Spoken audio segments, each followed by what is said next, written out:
In Winehouse versus Parry and Gourlay, Sarah Clark Casey, sitting as a deputy judge of the High Court, ordered the claimant to make interim payments on account of the defendant's indemnity costs at 90% of budgeted costs and 75% of unbudgeted costs. She had first estimated that the likely recovery on detailed assessment would be the full approved budget, plus at least 85% of unbudgeted spend.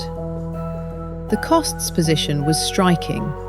The first defendant's approved budget was £218,730, against total costs of £715,361.98, leaving unbudgeted costs of £496,631.98, with no budget variation application ever made under Rule 3.15a.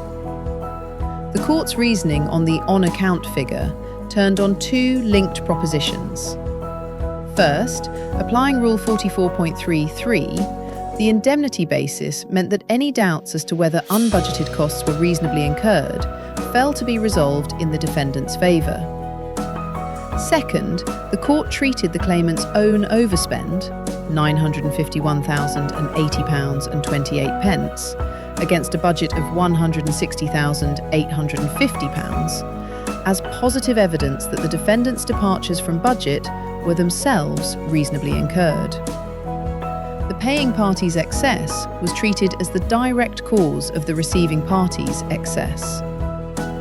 On the late challenge to the second defendant's liability to pay her own costs, the court declined to reduce the interim payment, treating her signed cost schedule as sufficient answer, and recording findings on the CFA and third-party funding position that are likely to carry practical weight before any costs judge.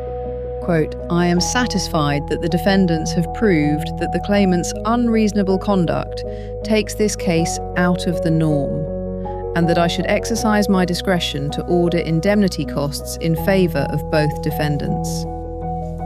I make it clear that I find that the claimant's conduct was unreasonable to a high degree, and that it was outside the ordinary and reasonable conduct of proceedings."